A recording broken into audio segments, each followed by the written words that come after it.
सरकार के मुखिया 1996 में कहा करते थे, जैसे कोई ज्वाइन करेगा ना यहाँ दिखाने लगेगा, अभी कोई नहीं कि वो वित्तरहित शिक्षकों को भुस्सा खाने का पैसा नहीं देंगे। जिस सदमा को बहुत सारे शिक्षकों ने बर्दाश्त नहीं कर सका।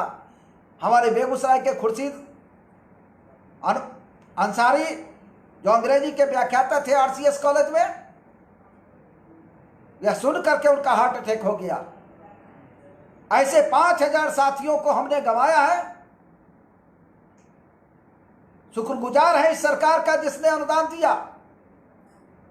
हम आभार व्यक्त करते हैं, साधुवाद देते हैं, लेकिन गुजारिश करते हैं कि अनुदान में त्रुटि रह गई है। हमारे शिक्षक ठगे से महसूस कर रहे हैं।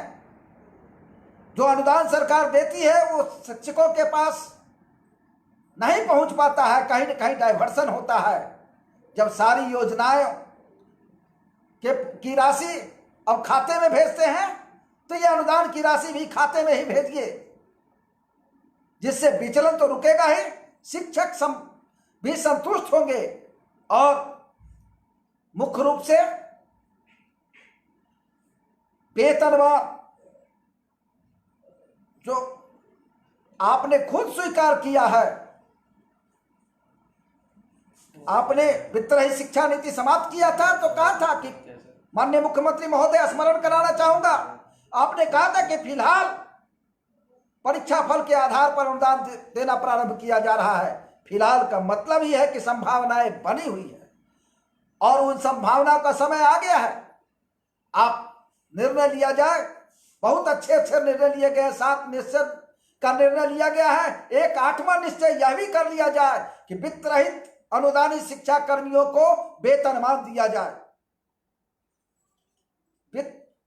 तक वेतनमान देने में आर्थिक संकट आरे नहीं आएगा, मैं विश्वास दिलाता हूं। वास्तविक संख्या के गणना के आधार पर हमारा 540 करोड़ रुपए अनुदान बनता है और वेतनमान पर 640 करोड़ रुपया खर्च होगा। मात्र 100 करोड़ का अंतर आता है। 2 कदम आप बढ़ लीजिए, 2 कदम कॉलेज अपना कंट्रीब्यूशन लगाएगा और वेतनमान आसान हो जाएगा। और वेतनमान मिलने के बाद शिक्षकों में एक मान सम्मान बढ़ेगी, एक प्रतिष्ठा बढ़ेगा, एक जागरूकता बढ़ेगी, शिक्षकों में की जवाबदेही तय होगी शिक्षा के प्रति।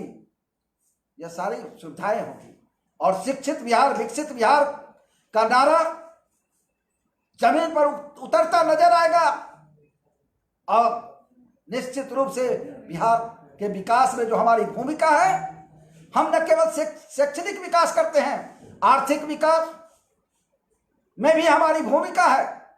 हम जिन बच्चों को पढ़ाते हैं वही बच्चे अन्य राज्यों में जाकर कमा कर आता है और बिहार में इन्वेस्ट करता है, जिससे आर्थिक संपन्नता होती है। हम सामाजिक सद्भाव पैदा करते हैं और सामाजिक बदलाव भी शिक्षा के बदौलत ही होता है। इसलिए वित्तरहित शिक्षक को जो वेतनमान के हकदार हैं, वेतनमान देने वाला, वित्तरहित अनुदानित शिक्षा कर्मियों को वेतनमान देने वाला निर्णय लिया जाए। हम लोग आपके साथ हैं और वेतन जो अनुदान की राशि दी जा रही है वो खाते में भेजा जाए, ताकि शिक्षक संतुष्ट हो सके कि उनके खाते में इतनी राशि जा रही है। जहां तक सवाल है, खास करके मैं कहना चाहता हूं नियोजित शिक्षक और वित्तरहित शिक्षक के संदर्भ में, नियोजित शिक्षक भाइयों का एक शब्द जो नियोजन शब्द, नियोजित शिक्षक शब्द जो है एक हीन भावना से ग्रसित करता है। नियोजित शिक्षक शब्द, नियोजित शब्द का विलोपन कर प्रधान शिक्षक और सहायक शिक्षक का जो मूल कंसेप्ट पहले का था वह लागू किया जाए और माध्यमिक शिक्षकों का मृत पोस्ट, डाइंग पोस्ट जो होते गया है उसको पुनर्जीवित किया जाए। अब वेतनमान जो देते हैं दीजिए, उसमें बढ़ोतरी करिए, व्यवस्था करिए, लेकिन सबसे पहले जो इसमें कोई खर्च नहीं है, आप पहले उस पद को पुनर्जीवित किया जाए और प्रधान शिक्षक और सहायक शिक्षक का कंसेप्ट लागू किया जाए, तभी शिक्षक अपने आप को सम्मानित महसूस करेंगे, सुकून महसूस करेंगे और स्वाभाविक प्रक्रिया के अंतर्गत अपना व्यवस्था, आपकी व्यवस्था और शिक्षित बिहार बनाने में अपनी भूमिका निभाएंगे। मैं चाहता हूं शिक्षित बिहार और विकसित बिहार बनाने का जो रीढ़ है, शिक्षा विकास की पहली कड़ी है, उस विकास की पहली कड़ी को मजबूत करिए। निश्चित रूप से हम देश में बिहार का नाम रोशन करेंगे, बिहार अव्वल दर्जे का होगा, यह मैं विश्वास दिलाता हूं। हम शिक्षकों को भी विश्वास में लीजिए और शिक्षकों का सम्मान से ही शिक्षा का विकास संभव है और बिहार का विकास भी संभव है। मैं आग्रह करना चाहता हूं तमाम नियोजित और वित्त रहित शिक्षकों को कि आपके हक और हुकूक की लड़ाई लड़ने वाला आपका साथी, आपका भाई गणेश आपके साथ है, हर कदम पर आपके साथ रहने के लिए तत्परता के साथ खड़ा है। और नियोजित वित्त रहित शिक्षक मिलकर के अपना खुद का प्रतिनिधित्व करें, अपने साथियों को भेजें और खासकर सारण शिक्षक निर्वाचन क्षेत्र से आप अपने भाई को अपनी हक और हुकूक की रक्षा के लिए, अपनी पहरेदारी के लिए, अपने मान सम्मान की रक्षा के लिए, अपने वेतनमान दिलाने के लिए, अपनी हर व्यवस्था में खरा उतरने के लिए अपने भाई गणेश को साथ दिया जाए। मैं विश्वास दिलाता हूं, भरोसा दिलाता हूं कि मैं आपके भरोसे पर खरा उतरूंगा। मैं आपके हर पहलुओं को देखूंगा, हर अनछुए पहलू जिससे आप शोषित हैं, जिससे आप प्रताड़ित होते हैं, उन समस्याओं के लिए गणेश तत्परता के साथ खड़ा रहेगा। मैं कहना चाहता हूं साथियों, भारत सरकार से मैं गुजारिश करना चाहता हूं, जैसे देश में 1 रैंक 1 पेंशन लागू किया गया, 1 कार्ड 1 डिस्ट्रीब्यूशन सिस्टम लागू किया गया, वैसे ही देश में 1 नेशन 1 एजुकेशन पॉलिसी लागू किया जाए। 1 नेशन 1 एजुकेशन पॉलिसी के अंतर्गत बच्चों का नेशनलाइजेशन हो। बच्चों का नेशनलाइजेशन, बच्चे देश के भविष्य हैं, उसके निर्माण में सरकार की भूमिका हो और बच्चे का भविष्य बनेगा तो हर बुराइयां स्वतः अपने आप अलग हो जाएंगी और बच्चों के नेशनलाइजेशन के बाद स्क्रीनिंग किया जाए कि कौन बच्चा किस डायरेक्शन में जाना चाहता है। यदि उसकी प्रतिभा है एडमिनिस्ट्रेशन में जाने का, उसको एडमिनिस्ट्रेशन में भेजा जाए। जिसको रक्षा डिफेंस में जाने का है, उसको डिफेंस की तरफ उस बेसिक कंसेप्ट के साथ पढ़ाया जाए। जो इंजीनियर टेक्नोक्रेट बनना चाहते हैं, उसको टेक्नोक्रेट बनाने की शिक्षा दी जाए और जो किसान बनना चाहता है, उसको किसान बनने की शिक्षा दी जाए। जो क्लर्कियल काम करना चाहते हैं, वो क्लर्कियल की शिक्षा दी जाए। ये आगे चल के स्क्रीनिंग करके उसको डाइवर्सन और डेविएशन किया जाए। ये व्यवस्था होगी तो देश विकसित होगा और कोई बुराई किसी तरह का जो ये समस्या है वो नहीं रहेगा। जहां तक सवाल है, मैं आग्रह करना चाहता हूं बिहार विद्यालय परीक्षा समिति के अध्यक्ष महोदय से और सरकार से आग्रह करना चाहता हूं कि नवसंबद्ध महाविद्यालय और वित्त रहित अनुदानित इंटरमीडिएट महाविद्यालय 2003 में लागू हुआ था। सीट निर्धारण हुआ था। 2003 में छात्रों की संख्या और वर्तमान छात्रों की संख्या में अंतर है। पढ़ने वाले बच्चों के रुझान में और आज 2003 में और आज के रुझान में अंतर है। इसलिए और शिक्षण संस्थानों का भी पर्याप्त इंफ्रास्ट्रक्चर है। फिर आप सरकारी विद्यालय और वित्त रहित नवसंबद्ध विद्यालय में अंतर क्यों करते हैं? 3 सेक्शन 128x3 का सेक्शन का आपने कंसेप्ट लागू किया था वित्त रहित संस्थाओं में, 3 सेक्शन का। यही कॉन्सेप्ट वित्त रहित अनुदानित शिक्षक, वित्त रहित अनुदानित महाविद्यालयों के लिए भी हो और नवसंबद्ध महाविद्यालय में भी यही मानक हो, और 4 सेक्शन सिस्टम लागू किया जाए। 3 सेक्शन पहले से था, 128 इंटू 3 384, अब 128 into 4 equal to 512 each faculty लागू किया जाए। जहां सीट खाली रह जाएगा, जहां बच्चों का रुझान होगा पढ़ने का जाएगा। अब तो नामांकन भी आप ही करते हैं, ओएफएसएस पर नामांकन करके भेजते हैं, जहां नाम लिखाना होता है लिखाता है। और बच्चों का चॉइस है कि हमको कहां पढ़ना चाहता है।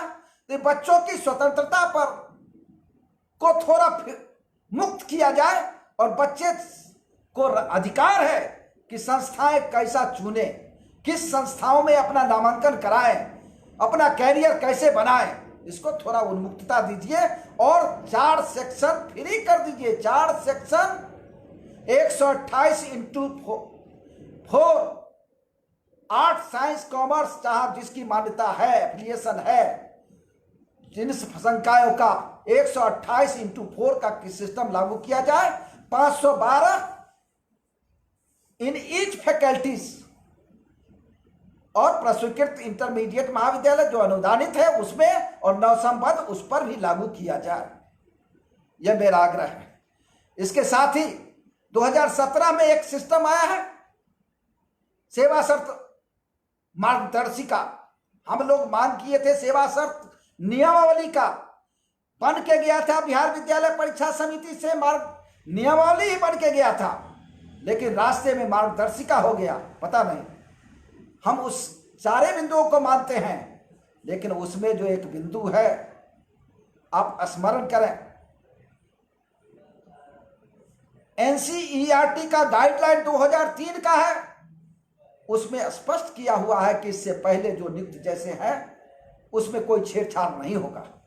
2008 में अनुदान देने के समय शिक्षकों की नियुक्ति प्रक्रिया को देखा गया, शपथ पत्र लिया गया संस्थापकों से, तब जाके अनुदान दिया गया। कम से कम उसमें कोई बदलाव ना हो, और अहर्ता हमारा तय है। डायरेक्टर सेकेंडरी के द्वारा 1997 में द्वितीय श्रेणी मास्टर डिग्री, और पद का नाम व्याख्याता था। आज भी हम व्याख्याता के पद पर हैं। उस कंसेप्ट को लागू किया जाए।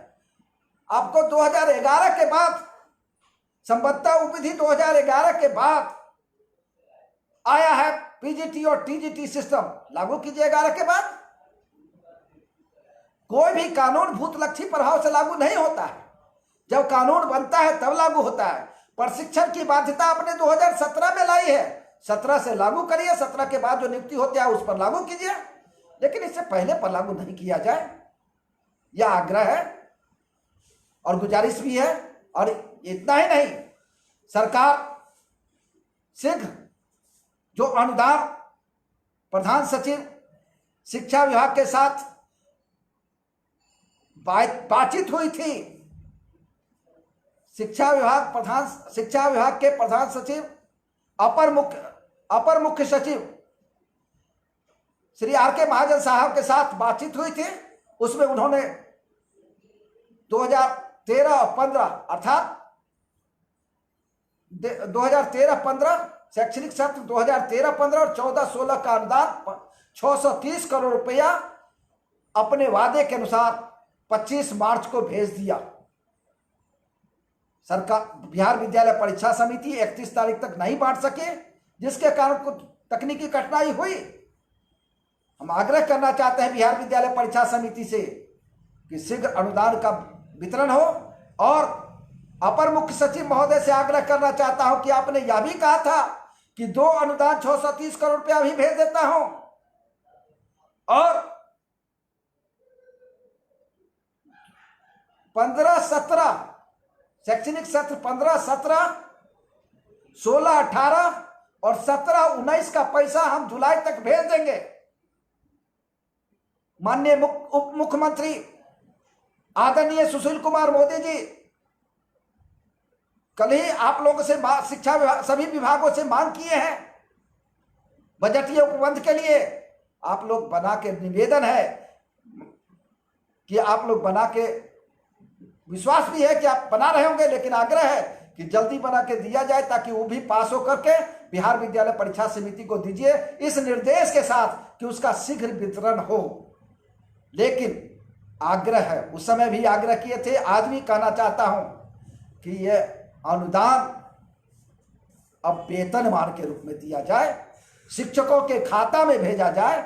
जब सारी योजनाओं की राशि खाता में भेजा जाता है तो ये अनुदान की राशि क्यों प्रबंधन के हवाले करते हैं? वह भी राशि शिक्षकों के खाते में भेजा जाए, कर्मचारियों के खाते में भेजा जाए, ताकि शिक्षक ठगा हुआ सा महसूस नहीं कर सके। और वेतनमान संवैधानिक प्रक्रिया के अंतर्गत संविधान के धारा 38C से हम कवर्ड हैं, आच्छादित हैं, इसलिए वेतनमान देने वाली प्रक्रिया लागू किया जाए। मैं मानता हूं कि कोरोना संकट के कारण कुछ आर्थिक कठिनाई सरकार के पास है, लेकिन मैं विश्वास दिलाता हूं कि आप निर्णय लीजिए, वेतनमान का अधिसूचना जारी कीजिए। आप भले जब आर्थिक संपन्नता आएगी तभी आप दीजिएगा, यह मैं विश्वास करता हूं, भरोसा करता हूं इस सरकार पर। और इतना ही नहीं, यह भी कहता हूं कि सरकार पर भरोसा है, किसने अनुदान दिया है तो वेतनमान भी देगा, लेकिन वेतनमान देने वाले निर्णय लिया जाए सरकार। हम शिक्षक अब सरकार से गुजारिश करते हैं कि अब वेतन अनुदान नहीं, वेतनमान दिया जाए, और वेतनमान आप तय करिए, हमारे खाते में भेजिए।